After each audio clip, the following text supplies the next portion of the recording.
This week's channel message from the angels is like an amazing coaching session where they are helping us to understand the importance of our role as leaders moving into New Earth, of how important it is for us to not underestimate the value of our own soul song and to recognize our tendency to look to one another for answers, to give away our power, and to discount or to underexpress ourselves to take on other people's solutions or other people's answers rather than listening to our own. So it is an amazing message. It's beautiful, it's uplifting, it's encouraging, and I think you guys are going to love it. So welcome back to my channel, you guys. I'm so glad you guys are here to share these messages together. I feel like they take on so much more depth and resonance when we share them as a community. And so for those of you who are new here, welcome. My name is Ann Tucker. I am a trance channel. I channel from the angelic realm. I do that by going into a deep meditative state or trance. And then from that trance state, I raise my awareness up as high as I can go. I stretch a little higher. I connect at the angelic realm, and then messages, information, and healing come through. And I share it here with you guys on YouTube. So this week's message is, on my format, by the way, I'm going to give you a short summary of the message, and then I will share the original channeling, which I did yesterday. I usually channel on Thursday nights. And then after that, we will break it down and go through the message in more detail. This is a longer message, so it is a long video. So if you, but there's a lot of great stuff into it. And I did try to, keep it as succinct as I could, but it is a longer message. Just to summarize it quickly, it's really talking about how as humans, we have a tendency to be really, really influenced by each other. So, we joke about the lemmings, how if you've ever seen like the video of like, there's these little cute little creatures called lemmings, and they once in a while they will stampede and they will literally follow each other because they're in such a tight pack, and they will literally follow each other and run until they hit a cliff, and they will just run right off the cliff, and tons of them will die because they're just following the crowd. And so it's kind of a term that people use, is like, don't be a lemming, don't follow the crowd, like use your own perspective. But it is a human thing that I think that we tend to discount, like our own truth. I think we tend to assume that other people are better, other people know more. We give more credit to other people than we give to ourselves. And so I think because of that, and it comes from that self-doubt, the fear of not being good enough, what we don't understand or don't know, we assume is better than ourselves. And for example, like, okay, yes, I'm a trance channel. I channel the angels. That doesn't mean my connection is richer or better than yours. Yours is just different. Right? Yours comes in a different way, which is equally valuable, equally important. And it is a thing where we have a tendency to put things we don't understand or that seem out of reach. We can put them on a pedestal, which separates them from us. And even the angels don't want us to put them on a pedestal. They say that creates distance, that separates us from them. When in reality, they just want to sit right next to us and be with us and be loved, right? And love us in return. So this idea so like, I don't know if you've ever seen this in the corporate world, but you could have a situation in a corporate environment where you can have tons of qualified people working in a particular department, but then they will bring in somebody from the outside. And because that person may have no better experience than the other people who are already internal, but because they're from the outside, they came from some other company, they're given more credit, and they're brought in at a higher pay scale, and they're brought in at a higher level of responsibility because what's outside of us seems better than what's inside.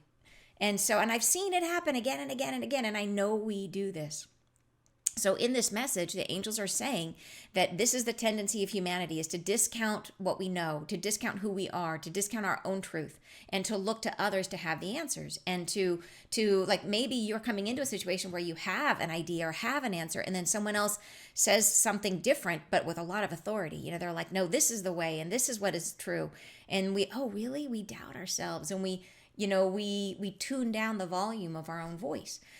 And so what they're saying in this message is that as a way shower, as a light worker, as a person who is helping to bring in the new reality, it is super key that we understand this about ourselves, and that we really have to steel ourselves, to strengthen ourselves on our own resolve to maintain and to express our own voice, to feel for ourselves, to not listen as much And they're saying there's tons of information out there right now. There's tons of different voices that are speaking very convincingly about what the new reality is going to be. There's all different versions, just like there's all different versions of religion and heaven and everything else, right? But each one is like certain that it's like my way or the highway. And this message is saying it's really important. Like they say, if those things are inspiring to you, listen, but don't swallow it whole. Like the key is to begin to tune in quietly to ourselves. So the model that the angels have given me in terms of a visual to understand what unity consciousness is, it is not merging with everyone else. It's like that would be the Borg, right? If we were to completely merge, that is the loss of our identity, loss of ourself. And there is a reason why we've been going through separation. Separation is purposeful. We have had to go through a process of becoming clearer and clearer and clearer about who am I by myself when I'm in separation from all that is. And to define and identify who you are as a soul. Then we are supposed to take that perspective and not lose it. We're not meant to give away our separation and leap into unity and turn into the Borg where we are all one. We are meant to move from within our separation, take our separation into unity. So the model they gave me was looking at starlings and seeing a starling. And you imagine a flock of starlings, how they all move together so beautifully, right? They flow like a strange living cloud, right? Or sardines, like, fish underwater, they move like a school of fish. It's amazing to watch, absolutely amazing, beautiful and undulating and rhythmic, like stunning. So, but what makes it work is that each bird keeps a envelope of space around themselves. So imagine what would happen if the starlings were trying to fly and they were bumping into each other all over the place, or they were like reaching over and like this starling was like, no, we should go this way, or we should go that way, or they're fighting over what it should be. Then it doesn't work. They have to maintain their own space bubble, right? And they have to maintain a specific distance between themselves and everybody else. So they take separation and they bring it into unity. And that is what we're meant to be doing. We're not meant to abdicate ourselves. We're meant to balance and integrate ourselves into wholeness and bring that wholeness into the collective. So think of it this way, that if you know someone who's very messy in their energy, we all know someone like this, where their energy is like their wounds are like right on their sleeve and they cannot seem to see you in your truth. They always see you through their wounding, right? Where they are projecting their wounds onto you. So, and we've all had this happen. So, and some of us have done this at times of our life before our awakening and before our realizations, right? We've all done this at times, but more recently it probably has happened to you. So when someone is in this state of being where they are projecting their wounds onto you, it's like they're not in their own space bubble. They are reaching into your space bubble, right? They're reaching across and they're saying, you are responsible for my pain or you have the solution to my problems.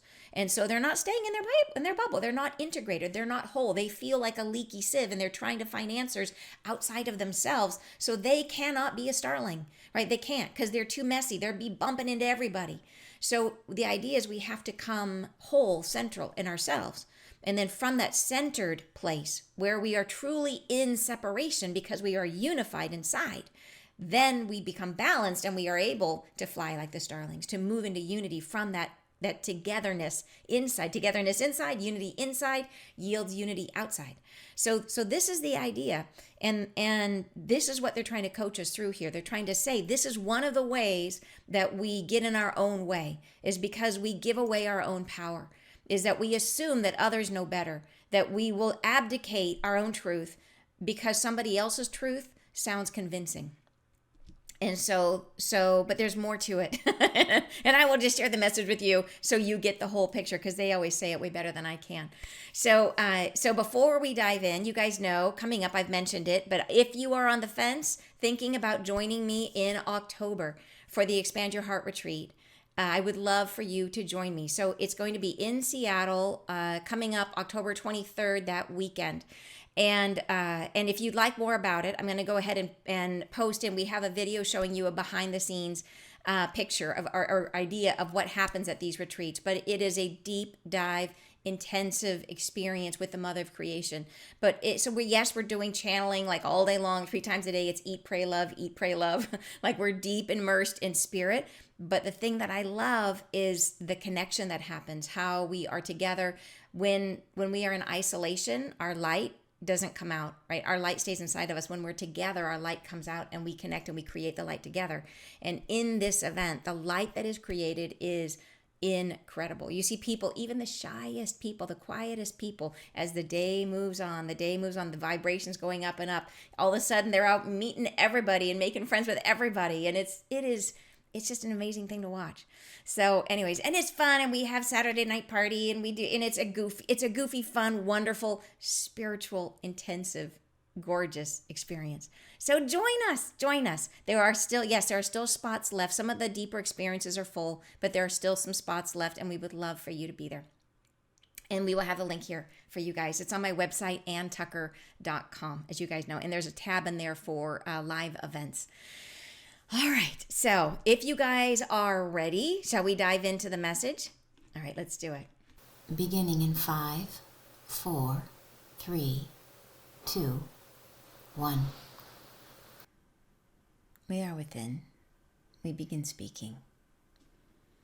We speak to you now on the circumstances of your arrival, of all that shall be known, that is known thus far and will be coming.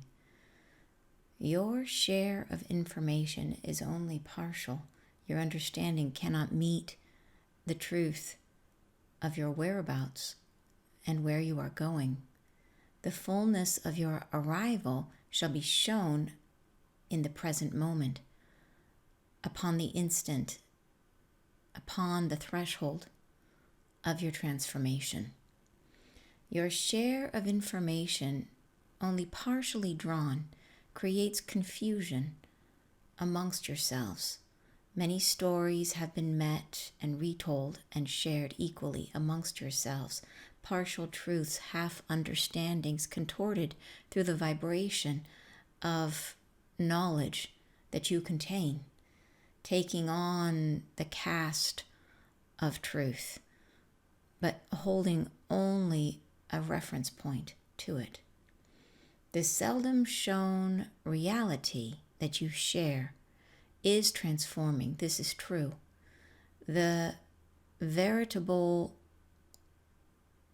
cacophony of answering that is being shared dissects a partial truth and opens yourselves up to find meaning where there is none, and hopeful concernings where there shall be no future.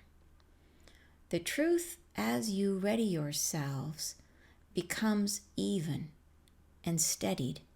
It opens doorways that are palpable, tangible, easily found. There's no confusion in the long coming. There's no readiness you do not already attain. Be prepared amongst yourselves to let go of old answers, of hard wrought firmness within which you may have placated your fears and desires. Open yourselves to new knowledge, to what you don't know. Have in the readiness at your hand an opening behavior, a happenstance, by chance fortitude that lingers and readies you for what you may not know. Open yourselves to new potentials that have not yet been contributed to the general knowledge of all souls living. The circumstances where you are, the confusion, is a conundrum you must face. It is an attempt within the human soul to separate from the now into that which is the unknown, from the reference point of today, and it cannot be done fully. It cannot be known what is unknowable. Half-truth you have received, half-truths, a full litany of understanding, about the vibrations you settle away from, about the transition point, turning points that are coming, the unfolding separation, the events of your day, the circumstantial reference point of dimensionality, which is interpreted in so many ways. We say the linguistics are a barrier formed between you, separating you from what is the new now, the labeling and the far-fetched imaginative descriptions of what might be in the arrival times. We say suspend yourselves in hopeful thought and linger there no longer than is necessary to transport yourselves into the new. Stay within the envelope, the threshold of new beginnings, and open the doorway only to peer into the crevasse of what is unaccountable, what cannot be remembered, what cannot be purchased or drawn through you just yet. Stay upon the edge of the abyss in trust and faith that you are the caretaker of the new beginnings. It emerges through you. Do you contain the truths that you are hearing? Do they vibrate a resonance of memory that feels resolved in the marrow of your own bones? You cannot create a reality that gestates externally, for you are the center point of what is new. You are the creator. That which forms around you shall be drawn through you into form. You are the form maker. You are the reality creator. The stories you have lingered upon, which may have molded imaginations, are crafted based on an assemblage of itineraries and agendas, not always in alignment with the dialogues of the heavens or your own new beginnings. They are at times in the formation of someone's personal agenda, at times the imaginings of wishful thinkings or fear-based, overwrought solutions. We say tenderly now and with gentleness to hold yourselves on the precipice.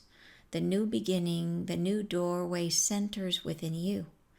Fear nothing. Fear not that which you've held on to.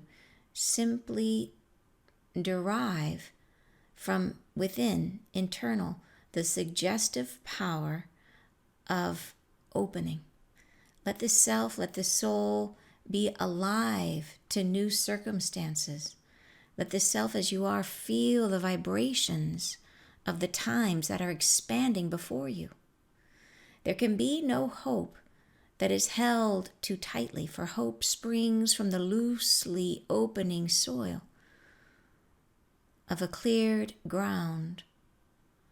There can be no staples that rise into the foreground, nothing you would cling to.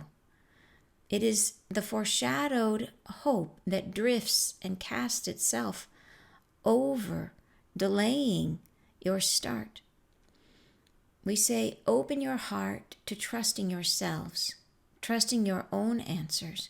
These come not in dialogue, but through feeling, sensation, the vibrations held only as close as you can vet them, those which cause within you internal combustion of feeling.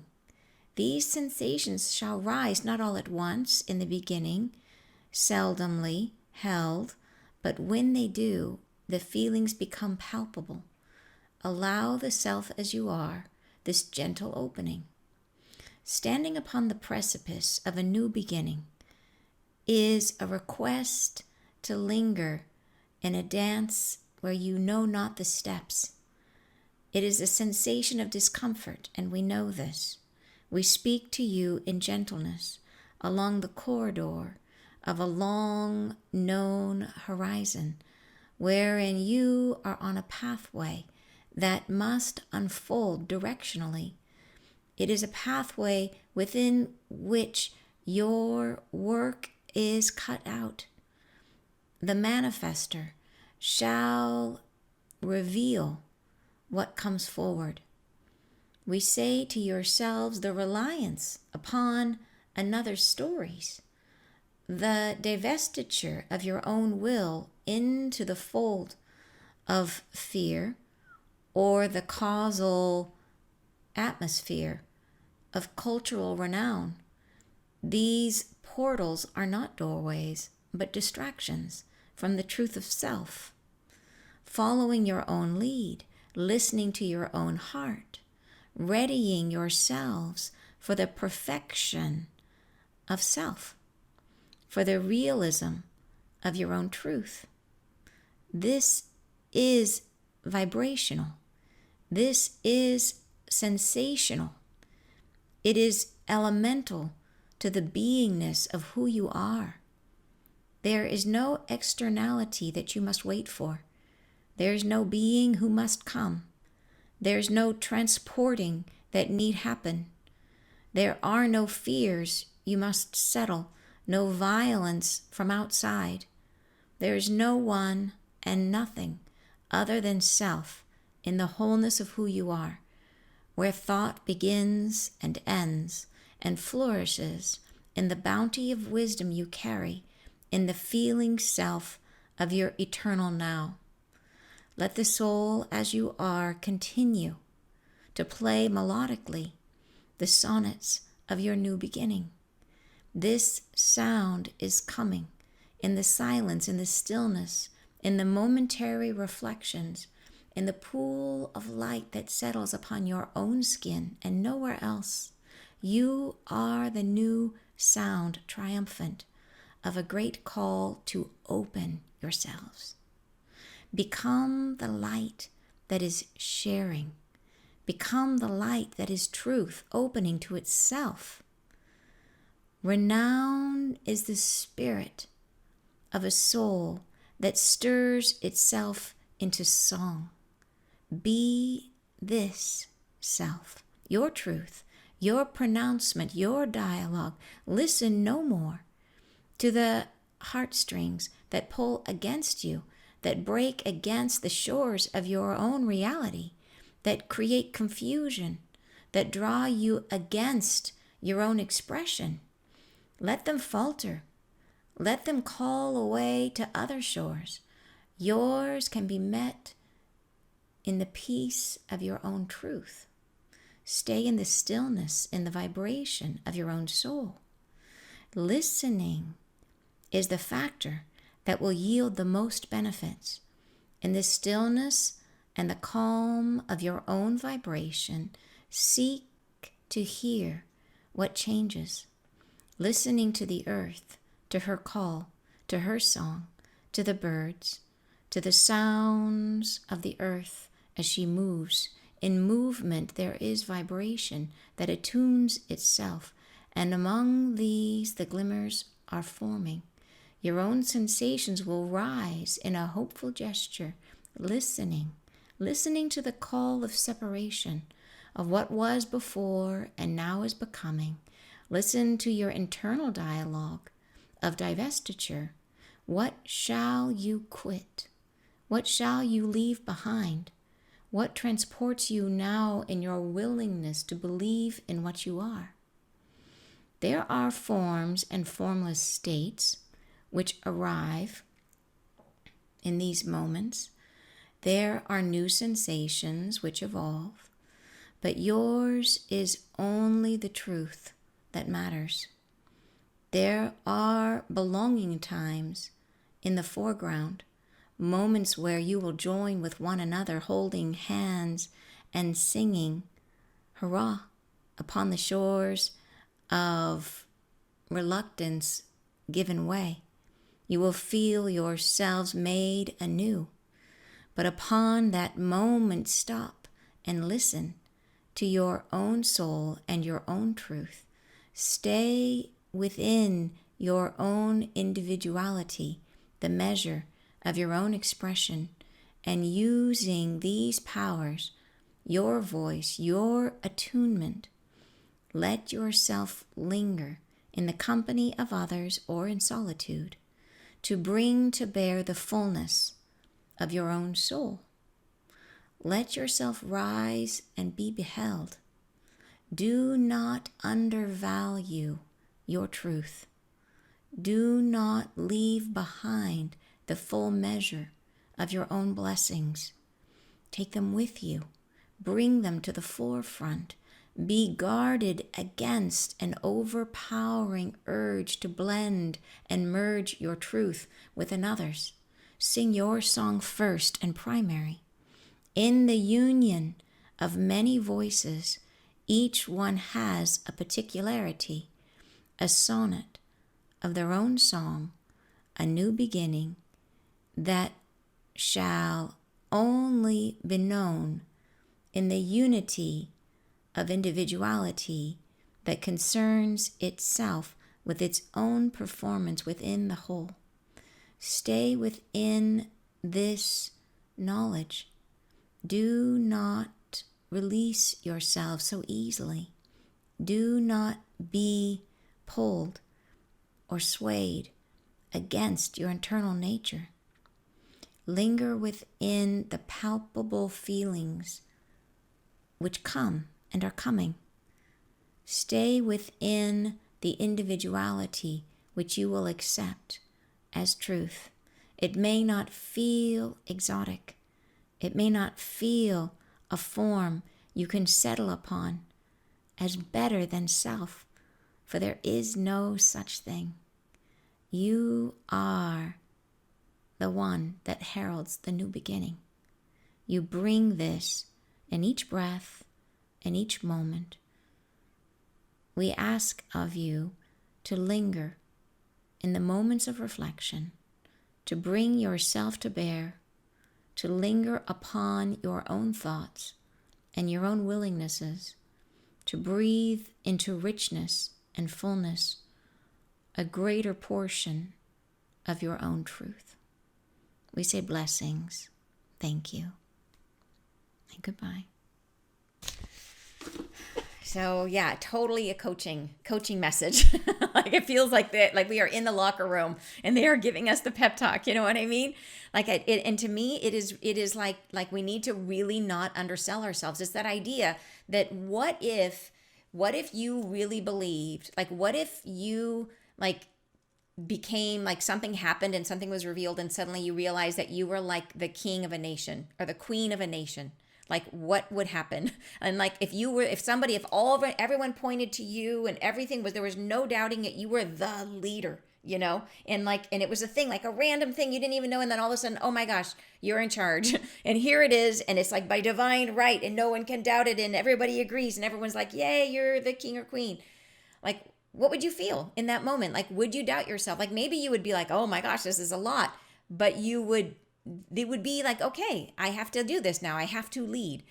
And this is the feeling we need to conjure up. We each need to feel that much confirmation about our own importance in this process. Like it's that idea that each of us are literally meant to create the new reality by being so certain in ourselves that we are expressing our truth to its fullest. So it's literally like each of us is a different instrument in the orchestra.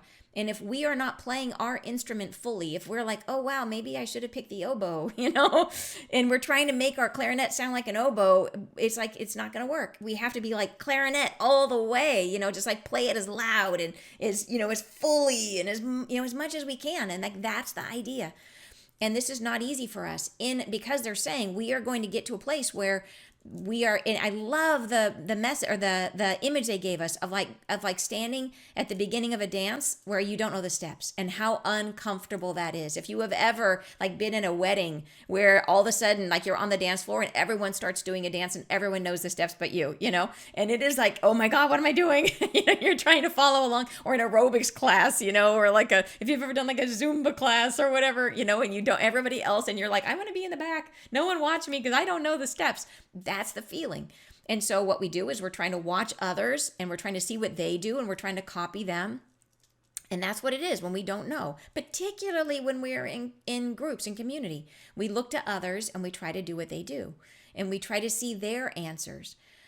And so they're saying it's really important that we become aware that this is our tendency, is to look to others for the answers, and even to confirm our own guidance against what other people are saying and doing.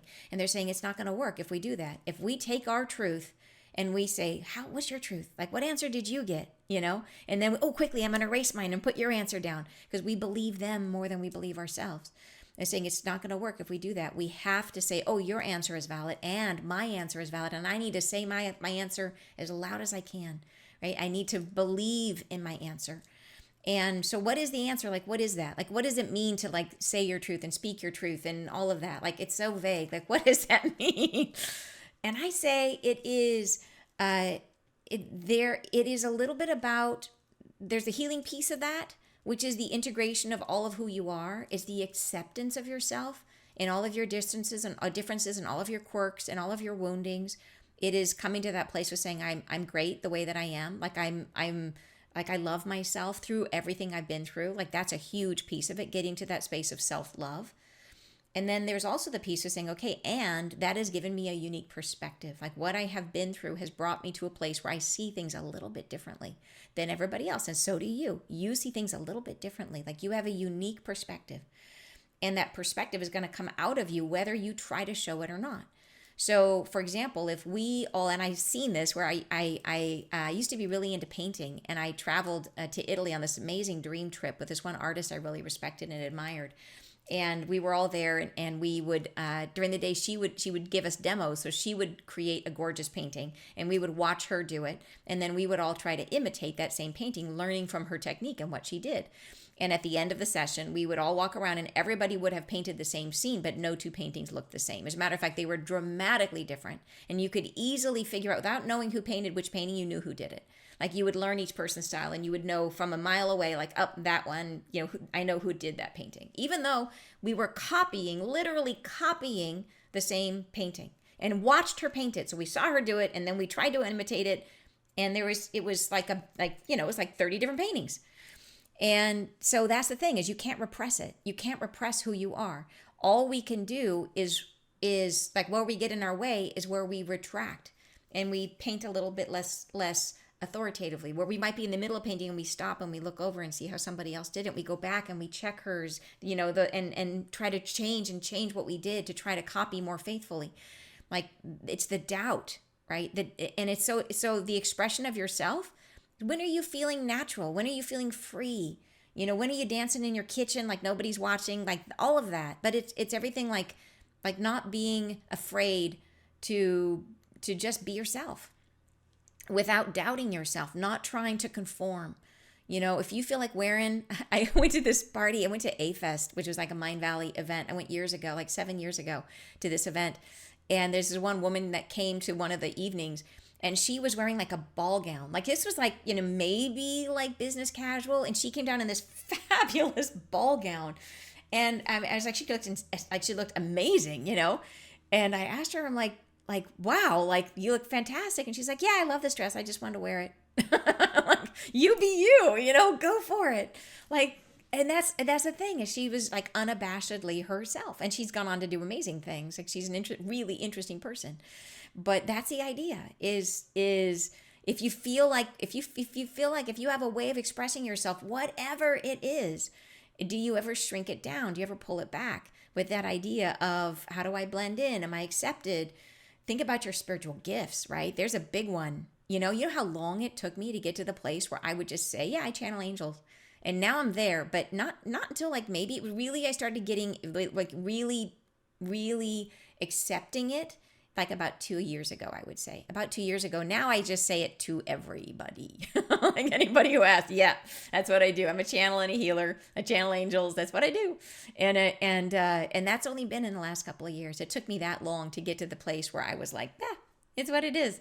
And so, like, yeah, what are the areas where you dim your light? We all have them. We all have them.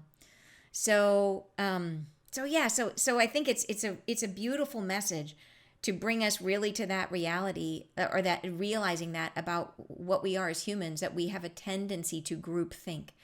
And the reason why this is so critical is because if you imagine that you are the one who's been elected queen or king, that you have to lead, that you have to be the one that create the new reality is coming from inside of you, that it's you, like, and each of us are doing it, but it will only be created if we are really truly, like, how we create it is by embracing ourselves, and how quickly we get there is the degree to which we embrace ourselves.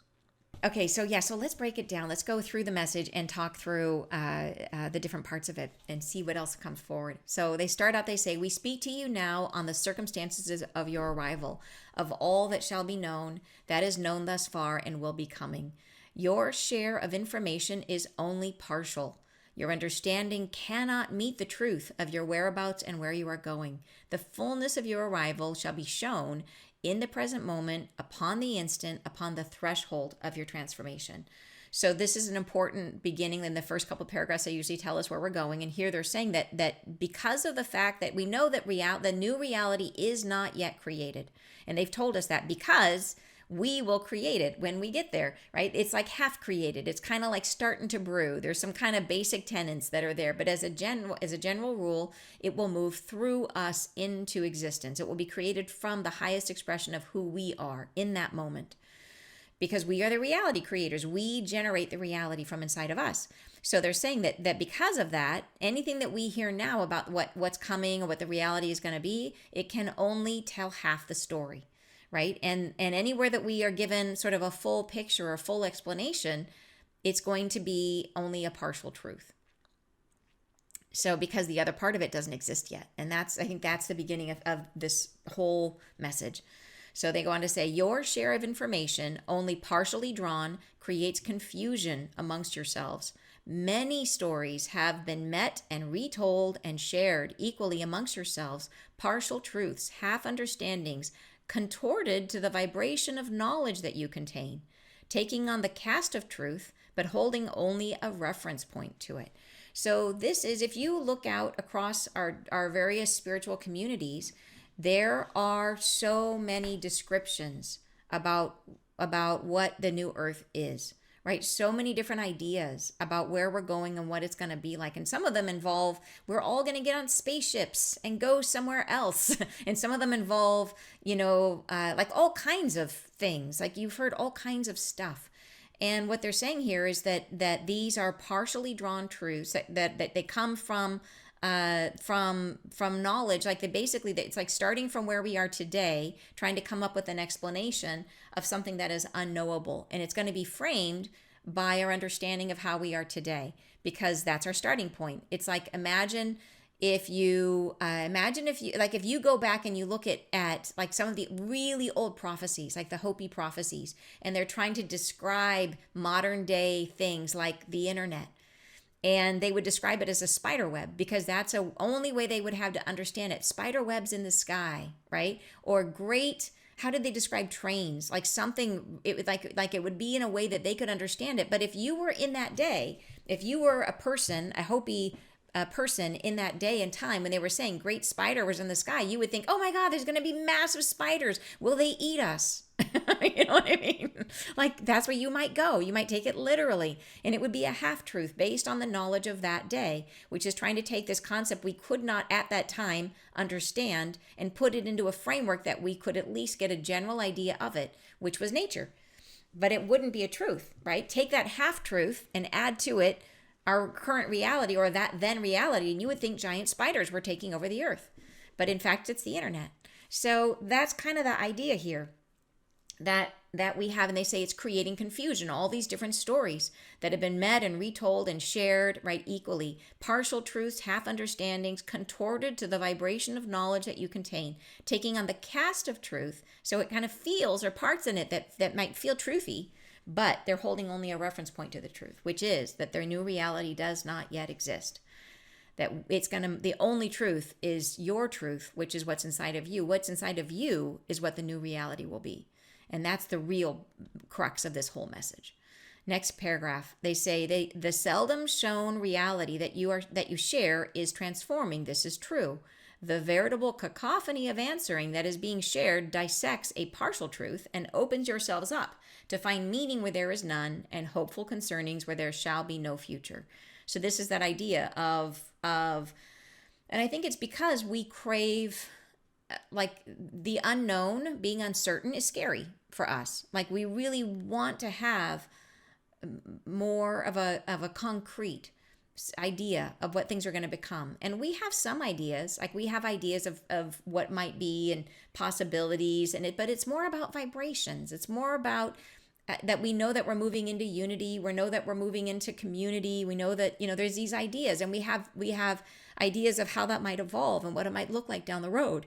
And certain things that are going to be points of like they've told us there'll be world peace, and that we will become galactic citizens, and there's certain things like that are going to be sort of like destined points along our progression.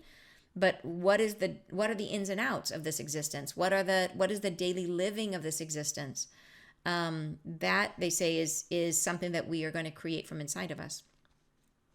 But the challenge now is the more that we try to get specific, and the more that some of the stories that are out there try to paint a clearer and clearer picture, the more likely it is that they will be half truths. Yeah.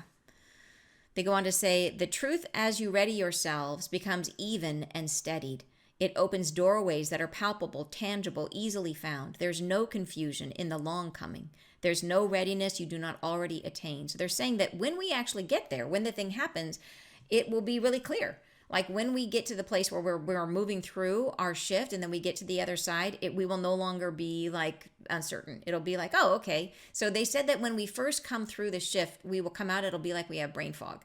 But it is not brain fog. It's actually just the fact that the new reality is not as distinct as this one yet, because it's still being created, right? We are going to be the first way shower. So it might be a little foggy in the beginning, but no confusion, right? It won't be like that sense of like the vastness of the void. Yeah. They go on to say, next paragraph, be prepared amongst yourselves to let go of old answers, of hard-wrought firmness within which you may have placated your fears and desires. Open yourselves to new knowledge, to what you don't know. Have in the readiness at your hand an opening behavior, a happenstance, by chance fortitude that lingers and readies you for what you may not know. Open yourselves to new potentials that have not yet been contributed to the general knowledge of all living souls.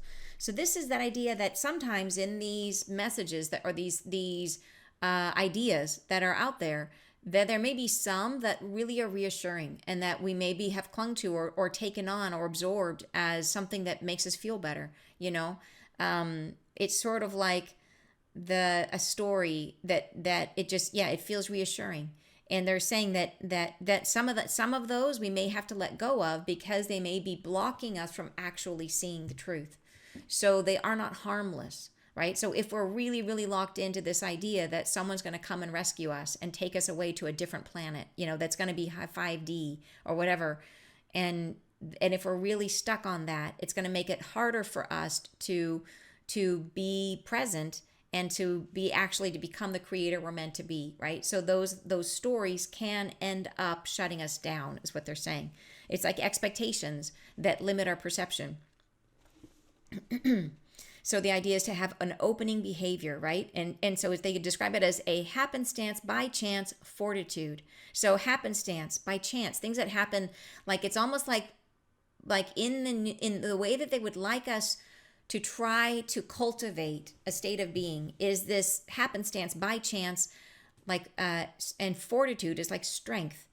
So it's like being strong enough in your sense of place, in your sense of comfort with yourself, trusting yourself that you can just let things rise up and take on the day as it rises in front of you, that you don't have to control, that you can just be in the flow of the day, let things happen by chance, let them rise up. Oh, okay, here's an opportunity. Someone just called and invited me for lunch. Great, I'll go. I didn't have that plan today, but that's okay. Be flexible, right? Be open, let things come up. And yeah, trying to release our need to control things, and the fortitude, right? Having, it takes strength to do that. To be in flow, to be allowing, takes an enormous amount of inner strength. That being controlling is actually a reflection of our own insecurities, right? Our own fears. So we have to release the insecurities and the fears. That takes strength, faith in yourself. And that leads us into the ability to be in flow, right? To trust that whatever rises up, that you're going to be okay, that you're going to be able to handle it. So, and so opening yourselves to new potentials that have not yet been contributed to the general knowledge of all living souls. So we are meant, as the way showers, we are meant to see things that don't yet exist. So we have to be open. All right, next paragraph. The circumstances where you are, the confusion, is a conundrum you must face. It is an attempt within the human soul to separate from the now into that which is the unknown from the reference point of today. And it cannot be done fully. So this is that idea that we are trying to describe the future from today, and all of the solutions that we might hear right now are even those that may be where someone may be tapping in to wisdom, into higher guidance. That higher guidance has to come through the channel, and the channel is a filter, and the filter has limitations, and so it can come through as something that has a specific point of view, a specific reference point. It can come through a person's fear. It can come through a person's desire for certainty, right? And so that might taint the message. So the idea here is to recognize that no matter what we might imagine the new future to be, to hold it as only a half truth. Even if it's reassuring and wonderful, and even if it resonates with you, hold it as, yeah, maybe that would be true. Wouldn't that be great? And even if it's great, it's only half of it. It's only half the picture. Leaving space for the unknown, leaving space for, yep, and no matter what, we cannot fill in the other half, because we are going to fill it in when we create it. I think that, if I had to kind of put it in a nutshell, I think is the attitude they're asking us to take. It doesn't mean we have to outright reject the stories that we like best, or the messages, or the ideas that have really hit home, that feel like truth. It is, if it feels like truth, great, and accept that it's only half the picture. Or that it's a potential, right? That it could be wrong. Yeah. And so they say, it cannot be known what is unknowable. Half-truths you have received, half-truths, a full litany of understanding about the vibrations you settle away from, about the transition point, turning points that are coming, the unfolding separation, the events of your day, the circumstantial reference point of dimensionality, which is interpreted in so many ways. So this is just kind of saying that all the information that's coming in about the shift, about the turning points, about what the separation from the old earth is going to be, the events that are coming, sort of like, even what are dimensions? Like, think about this. How many different descriptions have you heard for what a dimension is? Right? And so even as I say it, it's like vague, and there's so many people that are certain, right? This is what it means. and yeah, so, but like, I myself have heard a gazillion different descriptions of dimensions, what they are. And so, yeah, so it's interpreted in so many ways. So it's that idea, half-truths, that we can't know until we create. We say, here they are, we say the linguistics are a barrier formed between you, separating you from what is the new now. And so that is the same point, like that word dimensions, right? It is a word that we don't agree upon the definition of it. So linguistics, the words that we have, right, are a barrier formed between you, separating you from what is the new now. So then they say the labeling and the far-fetched imaginative descriptions of what might be in the arrival times. So this is that idea that we try to put things in buckets. We try to label them. We try to identify them. And that is putting barriers around, like, once we define something, we no longer leave space for the unknown. So it's really like trying to bring us, how much How comfortable can we possibly be being in the unknown? And that would be the task for us is to try to get to the space where we are willing to stay in as much of the unknown and to flow in the flow as much as we possibly can. Because the more that we label and the more that we put things into buckets and categorize, the more constraints we put upon what reality can be, right? We try to form it into something we can understand, and we do it because it makes us feel comfortable. We do it because it makes us feel safe. So it really takes an enormous amount of trust and faith in ourselves that we will be able to handle whatever the new reality rises up in front of us, whatever it becomes. And letting go of the labeling, letting go of, right, the more, even the ones that are the most, like they say, imaginative descriptions of what might be in the arrival times.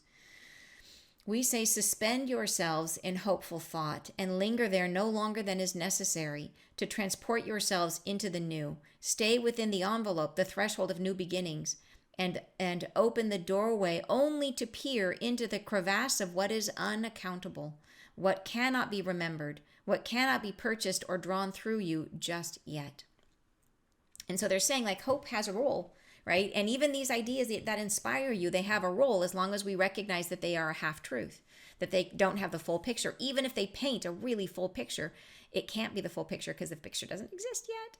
So, and it may be different, right? And so this is idea, they say, okay, great. Then we suspend yourselves in that hopeful thought. So if you get something that comes through that you hear that's like, oh my gosh, that sounds amazing, I want that to be true. Suspend yourself in that thought and linger there only long enough to transport yourself into what new. So it's almost like let it raise your vibration a little bit, let it bring you up into the idea that change is coming, change is happening, and things are going to be different. So kind of stay in that space, right? Let it take you there. And they say, and then let it stay within the envelope, the threshold of new beginnings. So let it bring you into that space of like, oh yeah, new beginnings are coming. And this might be one idea of what a new beginning is, but it's not the whole picture, and it might not be the truth, but it's showing us this may come. Stay in that envelope of open and the threshold of new beginnings, they call it, and open the doorway only to peer into the crevasse of what is unaccountable, what cannot be remembered. So that is such an interesting, I love that turn of phrase, looking for what cannot be remembered. In other words, we cannot, it's not going to be created from our past, right? It is something that's going to bubble up out of the space of stillness. So what cannot be purchased or drawn through you just yet. So we have to get to that space of stillness first before we can create the new reality. Next paragraph, stay upon the edge of the abyss in trust and faith that you are the caretaker of the new beginnings. It emerges through you. Do you contain the truth that you are hearing? Do they vibrate a resonance of memory that feels resolved in the marrow of your own bones? So these are questions to say when you hear something, when you hear a description of what New Earth might be like, or you hear a prediction about what's coming, then does it contain the truth that you are hearing? Right? That do they vibrate? Does this information or do these ideas, do these visions, do they vibrate a resonance of memory that feels resolved in the marrow of your bones? So it's that idea that you are letting things settle in your own discernment, right? And then they say, and then staying in that space, in the edge of the abyss, where trust and faith that you are the caretaker of the new beginning. So it's that idea of, can you entrust yourself with this much responsibility and power as a creator? And not that we are unique in that if we can all hold that, right? And knowing that each of us has to sing our song as loud as we possibly can, right? Each of us has to be the king or queen, right? Invested with all the power to create the new reality for each of us. You cannot create a reality that gestates externally, for you are the center point of what is new. You are the creator. So in other words, it can't come from the outside. It has to come from and through you. That which forms around you shall be drawn through you into form. You are the form maker. You are the reality creator. Next paragraph. The stories you have lingered upon, which may have molded imaginations, are crafted based on an assemblage of itineraries and agendas, not always in alignment with the dialogues of the heavens or your own new beginnings.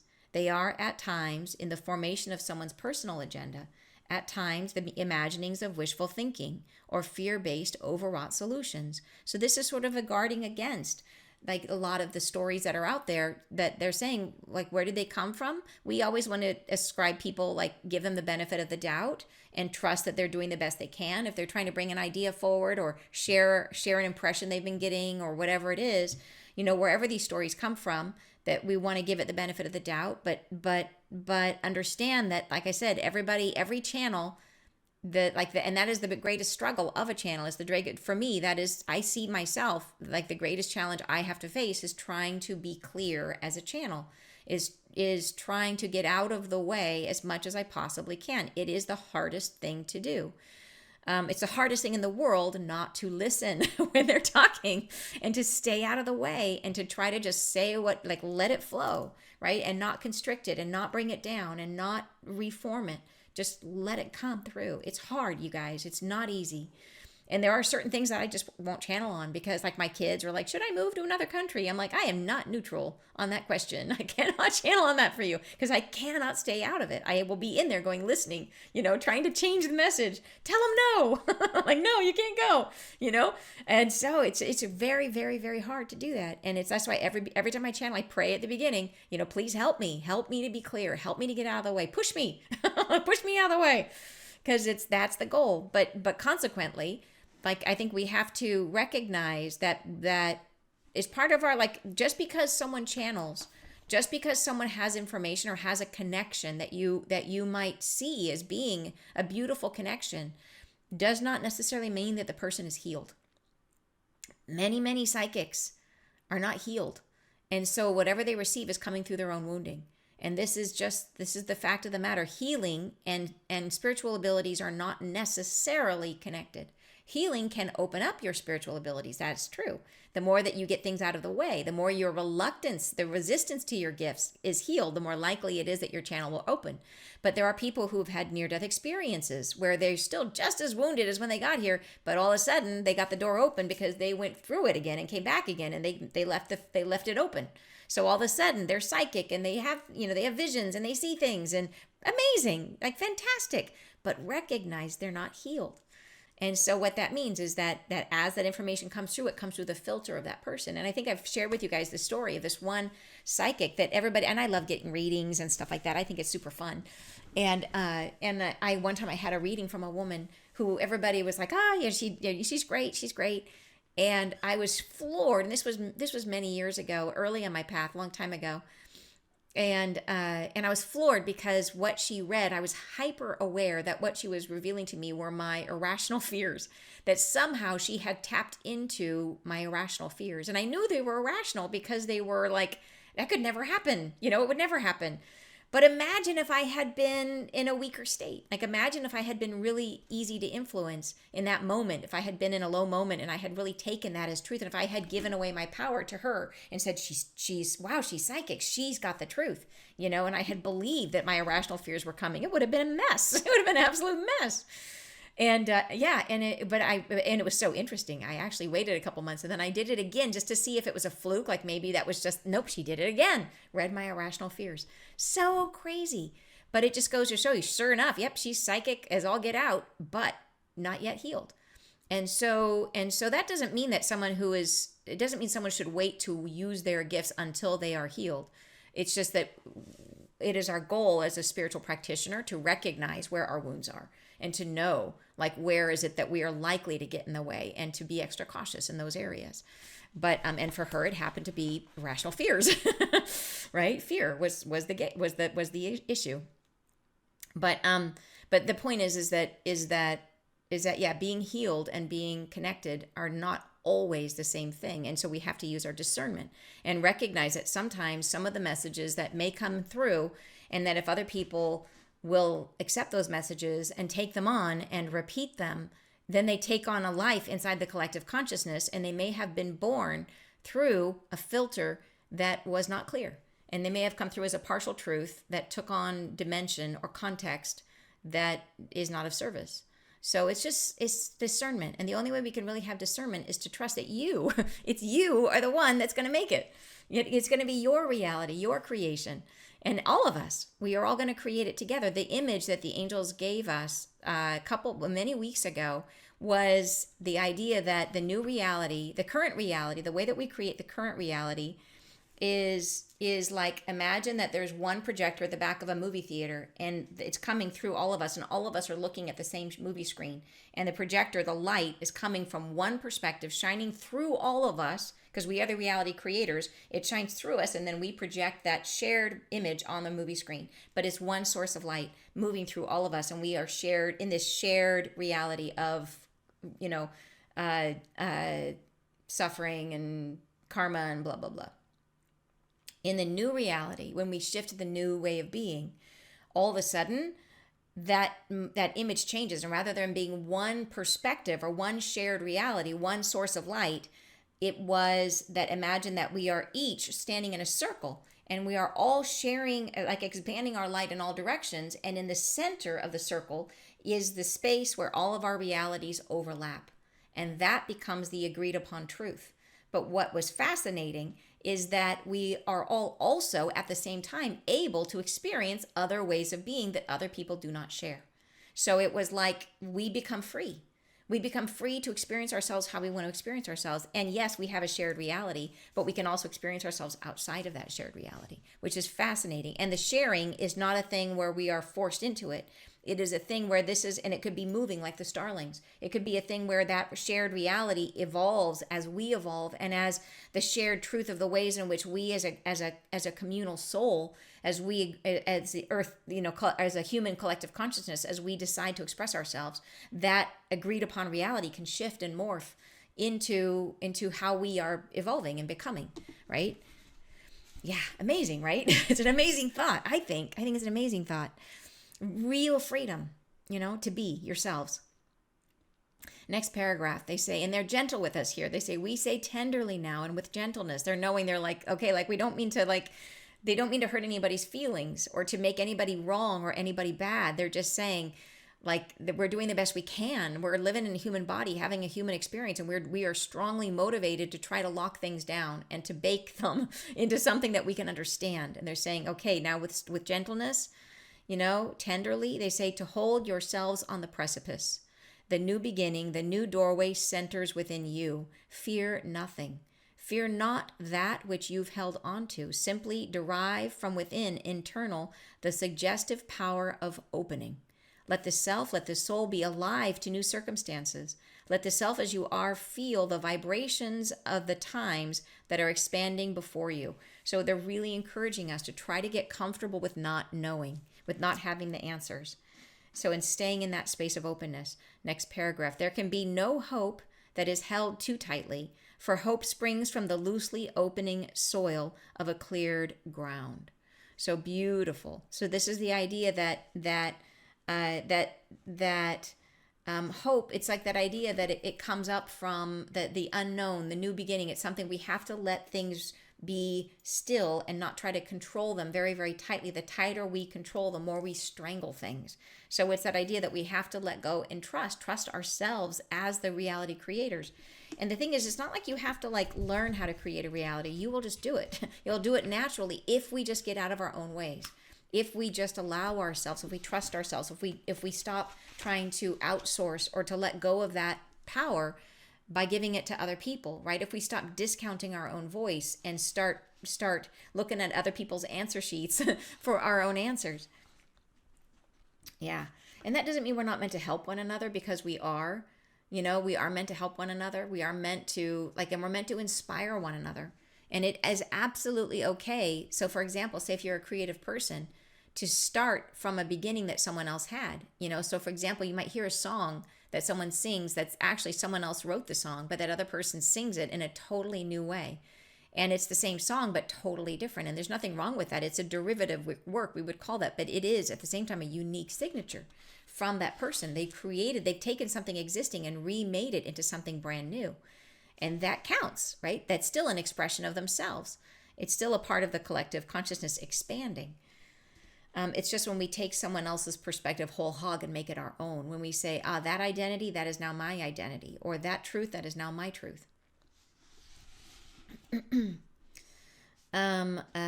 Okay, so where was I? Here. There, okay. Simply drive, fear nothing, that which you've held on. Simply drive from within, internal, the suggestive power of opening. Let let the soul be alive to new circumstances. Let the self as you are feel the vibration of the times that are expanding before you. Next paragraph. There can be no hope that is held. Oh, I already read that. There can be no staples that rise into the foreground, nothing you would cling to. It is the foreshadowed hope that drifts and casts itself over, delaying your start. So this is that idea of staples, like something, anything we cling to, anything we're trying to control. The foreshadowed hope. It's that idea that things are too predictive, too locked down, right? It delays our start. So it's just that we have to learn to just let go and flow. Next paragraph. We say, open your heart to trusting yourselves, trusting your own answers. These come not in dialogue, but through feeling, sensation. The vibrations held only as close as you can vet them. Those which cause within you internal combustion of feeling. These sensations shall rise, not all at once in the beginning, seldomly held, but when they do, the feelings become palpable. Allow the self as you are this gentle opening. So this is a really interesting paragraph. So how might we first begin to feel the new earth? And they say vibrations, right? That and held only as close as you can vet them. So it will be to vet something, right? Is like to sift through, to feel it, to see one thing apart from the others, to be like, okay, I perceive this vibration out of all the noise that are out there. I feel this one, and is it truthful? Is it real? Is it accurate? To sort or sift it out. And is it real? So this is that these come not in dialogue but through sensation and feeling, that we are meant to vet, right? Those which cause within you an internal combustion of feeling. So there may be things that rise in your environment that you are able to sort or sift out from what else is going on around you, which create a reaction inside of you, something new. They say these sensations shall rise, not all at once in the beginning, and it won't be very often. They say seldom held, but when they do, the feelings become palpable. Allow the self as you are this gentle opening. So I got to tell you guys something crazy that happened to me like 2 days ago, yesterday or the day before, I can't remember. But anyways, and it was this. It was one of these, and I'm sure this is what they're talking about because it blew my mind. And I've been working in my garden a lot lately. I've been out there all the time. And I'm sure it's impacting me because I'm in the dirt, which is very, very grounding. And then I'm also, channeling the mother of creation, which is all about creation. And it's, involves like the earth is all about creation. And so there's stuff going on in my own field. And you guys know I'm in the midst, like there's a change coming for me. Well, I went to this plant store and I bought a ton of little tiny plants. I bought all these little mosses. They're like this big. They're really cute. I bought a ton of them, and I bought a ton of these little ferns, and I'm using them in my garden. And so my car was full, like packed with plants. And I'm driving home, I'm by myself. And all of a sudden, I swear to you, I heard the plants singing. And it wasn't like they were singing a song. It was like a vibration, a pitch, but it was an emotion, a feeling. And I heard it. Like I heard it the same way you would hear a song. And I know that sounds really weird, but it was so distinctive. And the frequency was so high that it was almost painful to hear, that it was a little bit like if you bit into something so sweet that it hurts your teeth, like it's yummy, and that, like you kind of go, ooh. And it was so strong, like so like that I almost kind of like contracted but it's like I knew right away what it was. Like there was no doubt in my mind. I was hearing the plants and they were really happy. They were like, it was like joy, like it's like it was like wee was the vibration. And I was like so startled and astounded by this. And so I waited for a few minutes because it was like, it was like, wee, it really was. So I waited a few minutes and then I was like, okay, I think I could take it again. And I went and I listened again and there it was. And so it was like I consciously connected with it and I could hear it again. And it was the same constant pitch of like, it's like, how when you drive with a dog and the dog is so happy and has his head out the window, just like on cloud 9, like that, but for plants, like on their first car ride, I mean, it was amazing. And I haven't tried to feel it since. Like I'd be curious because it was I was like condensed in a space with a lot of them, But I'm tempted. I don't know if it was one of the plants that was just the mosses or was it I don't know. But I will tell you that I thought about this when I heard this paragraph, this idea, right? They're saying that like it's a feeling, right? They said that these come not in dialogue but through feeling sensation. So this was an opening for me. This is something new. This is something, a new sensitivity that's coming, and I don't know if I'll ever feel it again. Maybe I'll feel it a bunch. Maybe I'll start hearing trees. I have no idea. But I'm going to try to stand on the precipice they're talking about of the unknown. I'm not going to try to define it or make it be something. I'm just going to try to listen and just see how it evolves. Like, will it be, can I hear it again? How did it, like, why in that moment was I able to hear it? I don't know. I don't know why. Like, what was different? I'm not sure. But if it happened once, I think it could probably happen again. But I'm going to try to stay in the not needing to label it, not needing to define it or control it. I'm going to try to just stay open. They say these sensations, they say it will cause within you an internal combustion of feeling. Absolutely. That's how I felt. It felt like it was such a high pitch. Like I almost couldn't take it. Like I remember when I first started channeling the angels, it was painful. It was physically painful because the vibration was so different that it felt like when they came in, it was like putting a helmet would come over my body down to about here and it would squeeze me. Like it was physically, like I was being squeezed. It was physically painful in the beginning. And then over time, it got easier and easier as I got acclimated to that frequency. And now I just feel it as it's a little pressure here and here. When with the angels specifically, the mother creation comes in differently. She comes in from my back, like up through my heart chakra like this. It's pretty cool feeling. But hers is different from the angels. But this was that same way that it was painful at first to move into that frequency of the angels. It was a little bit painful to move into the frequency of the plants. It felt, like I said, like something so sweet it hurts a little. And yeah, so it's a sensation of where it was a combustion. It was a combustion of feeling that was a little bit hard at first. And they say these sensations shall rise, not all at once in the beginning, seldomly held. So that I don't know if it'll happen once, right? But when they do, the feelings become palpable. Like I couldn't deny it. It was super palpable. Allow the self as you are, this gentle opening. So, wow, you know what I mean? Like, wow, I wish I could like record it or share it with you guys because it was crazy. And yes, I'm going to try to do it again. So where I have the little mosses, I have them in my new fairy garden. I'm building in my garden where and I'm going to have a hammock right above them. So I can just imagine being in the hammock and trying to listen to them, because I'll be hanging right above them. So yeah, I'm definitely going to try it. So, okay, next paragraph. Standing upon the precipice of a new beginning is a request to linger in a dance where you know not the steps. It is a sensation of discomfort, and we know this.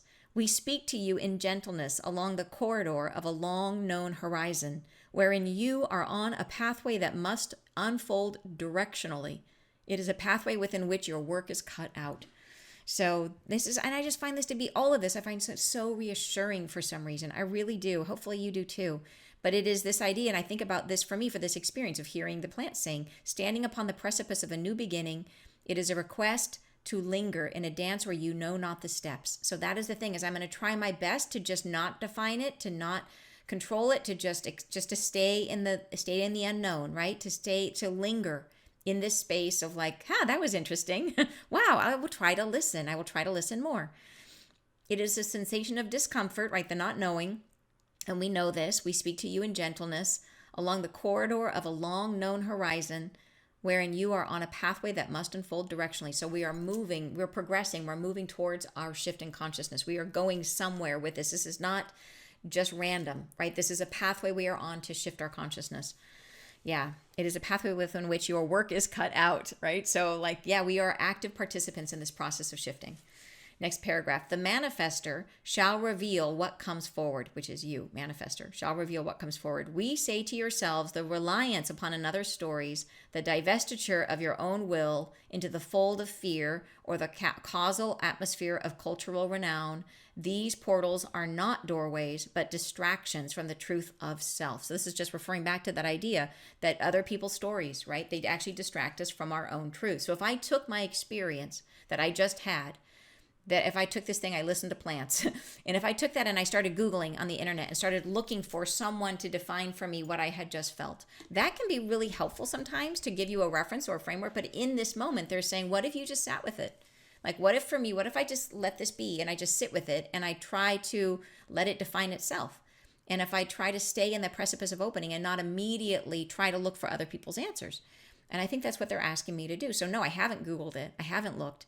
And I think I think that might be an interesting experiment. So I'm going to try to do that. I'm going to try to stay on the precipice of this experience, and then hopefully it will progress. Hopefully something will I will learn something about myself, about plants, about I don't know, I don't know what will happen. So that's I think but that's the thing, is to stay in that place that's not always comfortable, of just waiting and being, not just waiting, because waiting seems not participating. It seems like you're holding back. This is standing on the threshold, right?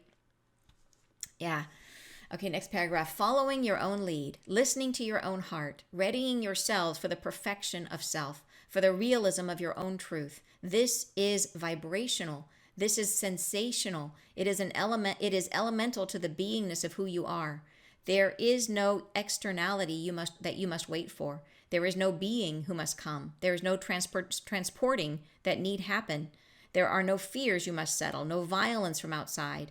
There's no one and nothing other than self and the wholeness of who you are, where thought begins and ends and flourishes in the bounty of wisdom you carry in the feeling self of your eternal now. So here I feel like they are kind of going for it, and they're saying, because there are so many religions telling us that we are waiting for Yeshua, waiting for someone to come who's going to save us, right? Who's going to take us, when, like, I believe in that there's again a half truth, which is that Yeshua is the representation of Christ consciousness, and Christ consciousness is the unity. So yes, we are waiting for unity to come, right? It is forgiveness and compassion and all these great things that are coming, that we are going to embrace as we shift to our higher state of consciousness. So yes, I think all points lead to the same direction, but we're not waiting for it to come and rescue us. We are the source of Christ consciousness, right? It comes through us. So we're not waiting for something external to come. So they're saying it's vibrational. It'll come as a feeling, a perception that you have with your new perceptions that are coming online, right? That are outside of our normal five senses. So it's vibrational, it's sensational, it is elemental to the beingness of who you are. So this is how we're going to start experiencing it. There is no externality you must wait for, right? No being that has to get here to help us. There's no transport. We're not going to be taken away from one place to another. There's no transporting that needs to happen. You don't have to wait for ships to come to take you to some other place. Nope. There's no fears that you must settle. There's no violence from the outside. There's nothing that we have to be preparing against. In other words, like, there's nothing that you have to fear or get prepared for, other than like we know we want to do the basics of like having your way to clean your water and your rice and beans and those kind of things, but we don't have to go into full prepper mode, is what they're saying. There's no one and nothing other than self and the wholeness of who you are, where thought begins and ends and flourishes in the bounty of wisdom that you carry in the feeling self of your eternal now. Next paragraph. Let the soul as you are continue to play melodically the sonnets of your new beginning. This sound is coming in the silence, in the stillness, in the momentary reflections, in the pool of light that settles upon your own skin and nowhere else. You are the new sound triumphant of a great call to open yourselves. So I love that paragraph. That is just feels like, just saying it, I feel so much energy in that paragraph. So it's this idea that what is it we're being called to do? It's not we're being called to do anything. We're being called to open. Right? So it's not like we think of being a reality creator means we have to get our tools and start tinkering. Nope. It means to just be, and to focus on trying to be ourselves and not try to be anyone else. Is like Oscar Wilde says, because everyone else is already taken. Be yourself, because everyone else is already taken. But it's that idea that you are the new sound triumphant, right? Of a great call to open yourselves. So how do we open ourselves? By letting ourselves be authentic. By being who you are, not restricting yourself, not conforming yourself, not limiting yourself, not shutting yourself down. Anywhere where you feel like you are being less than your truth. And boy, we can do that in so many different ways. Like, we can do that. Think about, do you ever put up with stuff because you know you have the strength to put up with it? Do you ever let other people invade your peace or behave badly and put up with it because you don't want to rock the boat, because you know that you have the strength and you don't want to rock the boat and you have to hold things together and be the one in the family that makes everybody get along, or whatever it is? Do you ever do that? Like, I feel like that is one of those slippery, sneaky ways that we do not honor ourselves. Like, I feel like that's one of the ways that we are not being truthful with ourselves and not sharing our truth, because it feels like we're doing something good. I was always rewarded as a kid for being diplomatic. Like, I remember being told, oh, you're so diplomatic, you know? In other words, I was not sharing my truth. And finding peace between people, trying to make everybody get along all the time, you know? Trying to create harmony. But when you're always trying to create harmony, you're afraid to rock the boat. And sometimes you got to rock the boat. So it is a thing to think about. What are the ways in which we are giving away our self, right? By not, and to honor yourself, it doesn't mean that you have to get in people's face, right? It's live and let live, but you got to let yourself live and be your own, like, even if it means that you're going to rock waves. Like, that for me was the gift of my last relationship. It was learning in that relationship, and that was part of our soul contract in my last relationship.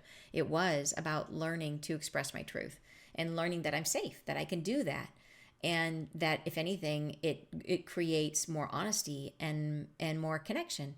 The relationship becomes stronger because I'm willing to share what I'm really feeling, even if it's not necessarily nice, right? Even if it's not going to create harmony. Yeah.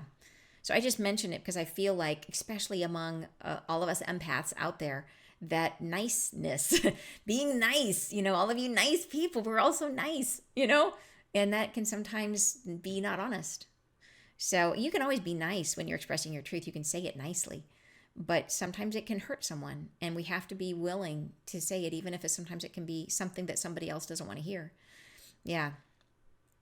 So, all right. So, okay. So going on, yeah, and the pool of light that settles on your own skin and nowhere else. You are the new sound triumphant of a great call to open yourselves. Next paragraph. This is a really long message, you guys. It was really long. They go on to say, become the light that is sharing. Become the light that is truth opening to itself. Renown is the spirit of a soul that stirs itself into song. Be this self. Be your truth, your pronouncement, your dialogue. Listen no more to the heartstrings that pull against you, that break against the shores of your own reality, that create confusion, that draw you against your own expression. Let them falter. Let them call away to other shores. Yours can be met in the peace of your own truth.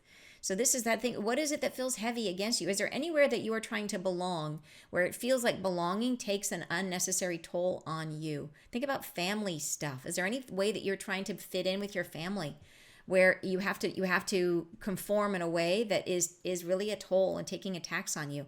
That would be an area I think that this might really show up, but other places too, right? In your work, do you feel like you have to leave huge parts of yourself behind in your workplace? Okay, going on. Stay in the stillness of the vibration of your own soul. Listening is the factor that will yield the most benefits. In the stillness and the calm of your own vibration, seek to hear what changes, listening to the earth, to her call, to her song, to the birds, to the sound of the earth as she moves. So they're saying listening is the factor, right? That will yield the most benefits. So that being still, being calm, giving ourselves enough space where we can let these feelings come in. In movement, there is vibration that attunes itself, and among these, the glimmers are forming. Your own sensations will rise in a hopeful gesture, listening to the call of separation, of what was before and now is becoming. Listen to your own internal dialogue of divestiture. What shall you quit? What shall you leave behind? What transports you now in your willingness to believe in what you are? So this is that idea of separation. A part of this, the glimmers, is this process is going to be a separation from old ways. So we are necessarily going to be leaving things behind. So part of this process is listening to yourself to question, what are you no longer in resonance with? What is starting to feel heavy? What doesn't belong in your field anymore? And to start to be willing, right? What shall you quit? What shall you leave behind? And then what transports you now in your willingness to believe in what you are. So it's like the more you believe in yourself as the reality creator, believe in your capacity, like the more that you'll be willing to leave behind the things that constrain you. Next paragraph. There are forms and formless states which arrive in these moments. There are new sensations which evolve, but yours is the only truth that matters. So in other words, there's going to be things happening. There's going to be stuff arriving, but don't let it distract you, right? Yours is the only truth that matters. There are belonging times in the foreground, moments where you will join with one another, holding hands and singing hurrah. Upon the shores of reluctance given way, you will feel yourselves made anew. So this is a beautiful picture, right? There'll be moments where we really come together into community, right? Where and we sing hurrah, right? We're like, yay, we've made it through something. But upon that moment, stop and listen to your own soul and your own truth. Stay within your own individuality, the measure of your own expression. And using these powers, your voice, your attunement, let yourself linger in the company of others or in solitude to bring to bear the fullness of your own soul. So when that happens, when we get to that space where we're holding hands and kumbaya and everything is great and we've made it through to the other side, don't all of a sudden fall into the patterns that are so human, which are to conform to one another. Instead, in that moment, stay present in your separation. We've got to be the swallows in the field, and it's only going to work if we maintain our personal space, our individuality, our separation from one another inside of unity. We have to stay listening to what we feel and not blend and merge so completely with others, even though the temptation will be there to do it. Like there's nothing that feels better than feeling a part of and belonging, and it's amazing. It's an amazing feeling. But we have to belong from inside of our separation. Yeah. So, and then here it is. Okay. Here it is. Let yourself rise and be beheld. Do not undervalue your truth. Do not leave behind the full measure of your own blessings. Take them with you. Bring them to the forefront. Be guarded against an overpowering urge to blend and merge your truth with another's. Sing your song first and primary. So it is every one of us has to think of ourselves as a leader as we move into the new reality. And we have to say, when we come together, even in that moment, almost more so, the temptation, the overwhelming, overpowering urge is going to be to blend and merge. And to be like, yeah, unity, we're going to be like everyone, and I want to fit in, right? That's human, I want to fit in. And they say, don't do it. Don't try to fit in. Instead, sing your song louder. Like, be like, I'm nice to meet you, and here's who I am. That's what we want to do. We want to be in that space of being like joyful about who you are in the space of everyone, not trying to merge and blend. Be like that woman I told you about, that friend of mine who went to the party in her ball gown. Just be like, yeah, this is me. That's what we want to try to embrace as much as we can. I know it's not natural sometimes, but that's why they're trying to coach us, to guide us, and how important it is. I think just that, knowing how important it is, will help. Knowing that by doing that, we are playing our instrument in the orchestra and helping new reality to reflect what's inside of us. So that's the idea. Sing your song first and primary. Next paragraph. In the union of many voices, each one has a particularity, a sonnet of their own song, a new beginning that shall only be known in the unity of individuality that concerns itself with its own performance within the whole. Stay within this knowledge. Do not release yourself so easily. Do not be pulled or swayed against your internal nature. Right? So I think this helps. A sonnet of their own song, a new beginning that shall only be known in the unity of individuality. Right? That concerns itself with its own performance within the whole. So it is, yes, unity, but unity of your individuality. So separation inside of unity. And you are concerned with your performance. You're not trying to blend or get along with other people. Like you, yes, of course, being kind and considerate and all that kind of stuff. But you're not trying to change yourself to fit in. Next. Linger within the palpable feelings which come and are coming. Stay within the individuality which you will accept as truth. It may not feel exotic. It may not feel a form you can settle upon as better than self, for there is no such thing. You are the one that heralds the new beginning. And so think about that. That reminds me of what we were talking about, how we give more credit to things that are outside of us. We think that the things that are foreign or unusual or from far away are somehow better than what we have at home. And, or that what we are, or that what we create. And we assume that, as a kid, you think someone else's family is somehow like, more exotic or interesting or better, or we give credit to other nations or other cultures and we think that they are better than ours, whatever it is. And they're saying that it may not feel exotic. It may not feel a form you can settle upon is better than yourself. And they say, because there is no such thing. There is nothing better than you, that we are all equal, that you are the one that heralds the new beginning. You bring this in each breath, in each moment. We ask of you to linger in the moments of reflection, to bring yourself to bear, to linger upon your own thoughts and your own willingnesses, to breathe into richness and fullness a greater portion of your own truth. We say blessings, thank you, and goodbye. And I love that in that last paragraph, they don't expect us to be perfect. They're saying, we ask you, right, to what is your willingness to breathe into richness and fullness a greater portion of your own truth? So there's room here for us to do our best, right? To just do as good as we can do. That we can only come along as far as we can come along right now. And as long as we are trying, it's going to be better than if we weren't trying. So, and trying is not a sense of doing. It is a sense of trying to recognize its awareness, its presence, trying to notice when we are trying to control, when we are trying to blend with others. Like, it's noticing when we are moving away from our truth of our own expression. That's all we got to do. And then by noticing it, we can hopefully bring ourselves back into alignment with our own truth, recognizing how important it is that we need to do that in order to create new reality, which I think is a pretty strong motivator, At least that's how I feel it is. I feel it's a really strong motivator. So, all right, you guys, thank you so much for being part of the message today, for joining with me and with the angels. And boy, I feel like this message to me is so uplifting and inspiring and exciting. Like I said, like an amazing coaching session with the angels, where, what we can do, how we can be more self-aware to help to guide us all, ourselves, and through ourselves, everyone, into our brighter, better new earth future. Yeah, so exciting. So thank you guys so much. Blessings, and I will see you guys next Friday live. Bye, you guys.